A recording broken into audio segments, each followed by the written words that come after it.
নমস্কাৰ বন্ধু বান্ধৱসকল আপোনালোক সকলোকে পুনৰবাৰ স্বাগতম জনাইছোঁ আসাম জব নিউজ ইউটিউব চেনেলৰ অন্য এটা জব অপৰচুনিটি ভিডিঅ'লৈ। তো বন্ধু বান্ধৱসকল পুনৰ আপোনালোকৰ বাবে খুবেই ভাল খবৰ আহি পৰিছে। পুনৰ বৃহৎ পৰিমাণৰ ভেকেঞ্চিৰ নটিফিকেশ্যন প্ৰকাশ কৰা হৈছে নতুনকৈ।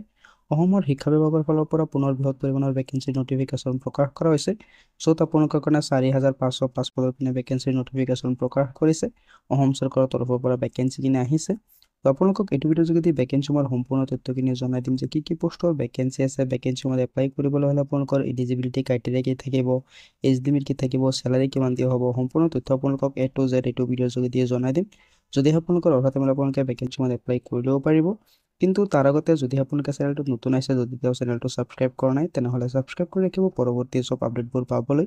আৰু যদি আপোনালোকে এতিয়াও আমাৰ হোৱাটছআপ গ্ৰুপত জইন হোৱা নাই, ভিডিঅ' স্ক্ৰীনত গৈ লিংক পাই যাব, তাৰ পৰা আপোনালোকে আমাৰ হোৱাটছআপ গ্ৰুপতো জইন হ'ব পাৰে।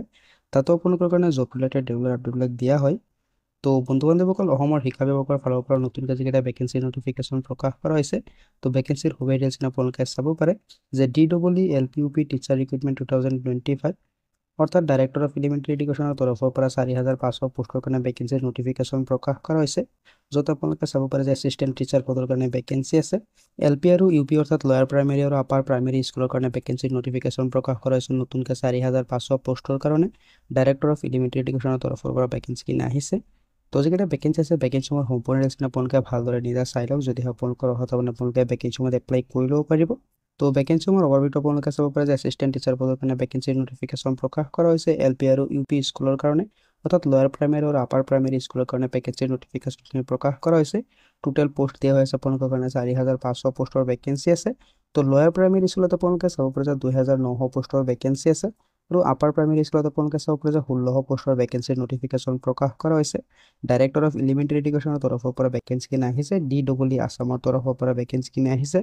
তো ভেকেঞ্চিসমূহৰ চেলাৰীটো আপোনালোকে চাব পাৰে যে আপোনালোকক 14,000 টকাৰ পৰা 70,000 টকালৈকে দিয়া হ'ব পাৰ মান্থ হিচাপে। লগতে আপোনালোকৰ গ্ৰেড পেও থাকিব। তো যিকেইটা ভেকেঞ্চি আছে, ভেকেঞ্চিবিলাক আপোনালোকৰ district wise, medium wise, category wise ভগাই দিয়া হৈছে। তো যদি আপোনালোকৰ অৰ্হতা মানে আপোনালোকে ভেকেঞ্চিসমূহত এপ্লাই কৰি ল'ব, তো আপোনালোকে চাব পাৰে যে অসমৰ স্থায়ী বাসিন্দা হ'ব লাগিব। এজ লিমিট আপোনালোকে চাব পাৰে যে 18 বছৰ বয়সৰ পৰা 40 বছৰ বয়সৰ সকলো প্ৰাৰ্থী এপ্লাই কৰিব পাৰিব।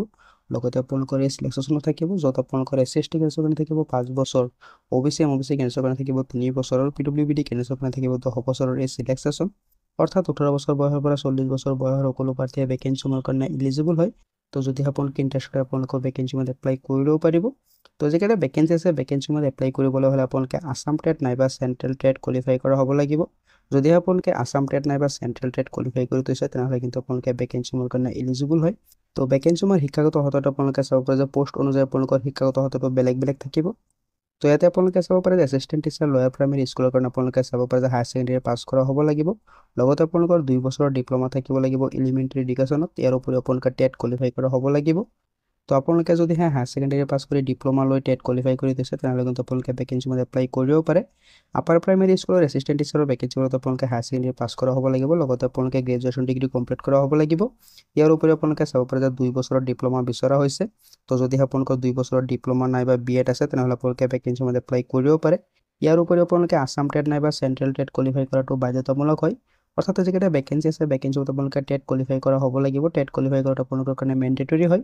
তো ছায়েন্স টিচাৰ আৰু আপাৰ প্ৰাইমেৰী যিকেইটা ভেকেঞ্চি আছে, তাতে আপোনালোকে চাব পাৰে যে BSc ডিগ্ৰী কমপ্লিট কৰা হ'ব লাগিব। লগতে আপোনালোকৰ ডিপ্ল'মা থাকিব এলিমেণ্টাৰী এডুকেশ্যন, নাইবা আপোনালোকে BEd ডিগ্ৰী কৰা হ'ব লাগিব। আৰু আছাম টেট নাইবা চেণ্ট্ৰেল টেট কোৱালিফাই কৰাটো বাধ্যতামূলক হয়। যিকোনো এটা টেট যদি আপোনালোকে কোৱালিফাই কৰি থৈছে, তেনেহ'লে আপোনালোকে ভেকেঞ্চিসমূহত এপ্লাই কৰিব পাৰিব। তো এনেধৰণে আপোনালোকে চাব পাৰে যে বেলেগ বেলেগ পোষ্টৰ কাৰণে আপোনালোকৰ শিক্ষাগত অৰ্হতাটো বেলেগ বেলেগ থাকিব। তো যিটো পোষ্টত আপোনালোকে ইণ্টাৰেষ্টেড হয়, যিটো পোষ্টত আপোনালোকৰ অৰ্হতা মানে আপোনালোকে ভেকেঞ্চিসমূহত এপ্লাই কৰি ল'ব পাৰে। তো আপোনালোকে ভেকেঞ্চিসমূহত কেনেধৰণে এপ্লাই কৰিব, তাৰ সম্পূৰ্ণ লিষ্টখিনি ইয়াতে দিয়া হৈ আছে। আপোনালোকে অফিচিয়েল ৱেবছাইটত গৈ ভেকেঞ্চিসমূহৰ কাৰণে এপ্লাই কৰিব লাগিব। তো আপোনালোকে চাব পাৰে যে DEE যিটো অফিচিয়েল ৱেবছাইট আছে, তাতে গৈ আপোনালোকে ভেকেঞ্চিসমূহৰ কাৰণে আবেদন কৰিব লাগিব। তো অফিচিয়েল ৱেবছাইটৰ লিংকটো মই ভিডিঅ' ডিছক্ৰিপশ্যনত গৈ দি দিম, তাৰ পৰা আপোনালোকে চাই ভেকেঞ্চিসমূহৰ কাৰণে আবেদন কৰিব পাৰিব। তো যিকেইটা ভেকেঞ্চি আছে, ভেকেঞ্চিসমূহত এপ্লাই কৰিবলৈ হ'লে লগা ইম্পৰ্টেণ্ট ডকুমেণ্টছবিলাক আপোনালোকে চাব পাৰে। আপোনালোকৰ পাছপৰ্ট চাইজ ফটোগ্ৰাফ লাগিব, SSLCৰ এডমিট কাৰ্ড লাগিব, আপোনালোকৰ matric higher secondary certificate marksheet লাগিব, গ্ৰেজুৱেশ্যনৰ চাৰ্টিফিকেট মাৰ্কশ্বিট লাগিব, আপোনালোকৰ DLED নাইবা BEd ডিগ্ৰীৰ যি চাৰ্টিফিকেট মাৰ্কশ্বিট আছে, আপোনালোকৰ এইবিলাকৰ প্ৰয়োজন হ'ব। কাষ্ট চাৰ্টিফিকেট লাগিব, আপোনালোকৰ PRC লাগিব, টেট কোৱালিফায়াৰ মাৰ্কশ্বিট চাৰ্টিফিকেট লাগিব। তো এইবিলাক ডকুমেণ্টছ আপোনালোকৰ লাগিব ভেকেঞ্চি মানে এপ্লাই কৰিবলৈ হ'লে। তো যেকেইটা ভেকেঞ্চি আছে ভেকেঞ্চি মানে এপ্লাই কৰি আপোনালোকে চাব পাৰে যে 8 মাৰ্চৰ পৰা আৰম্ভ হৈ গৈছিলে। এপ্লাই কৰাৰ অন্তিম তাৰিখ আপোনালোকে চাব পাৰে যে 8 এপ্ৰিল। তো অতি কম দিন সময় আছে ভেকেঞ্চি মানে এপ্লাই কৰিবৰ বাবে। তো যদি আপোনালোকে এতিয়াও ভেকেঞ্চি মানে এপ্লাই কৰা নাই, যদি আপোনালোকে এপ্লাই কৰিম বুলি ভাবি আছে এপ্লাই কৰিলেও পাৰে। অফিচিয়েল নটিফিকেশ্যনটোৰ লগতে এপ্লাই কৰাৰ লিংকটো আপোনালোকে ভিডিঅ' ডেছক্ৰিপশ্যনত পাই যাব। তো তাৰ পৰা আপোনালোকে সম্পূৰ্ণ ডিটেইলছ নিজে ভালদৰে চাই এপ্লাই কৰিব পাৰিব। তো বন্ধু বান্ধৱীসকল, আশা কৰিছোঁ ভিডিঅ'টো আপোনালোকে ভাল পাইছে। যদি ভিডিঅ'টো ভাল পাইছে লাইক এটা কৰি দিব পাৰে, সেইবোৰ গতিকে কমেণ্টত জনাব পাৰে। তো লগ পাম নতুন ভিডিঅ'ত নতুন আপডেটৰ সৈতে। ধন্যবাদ।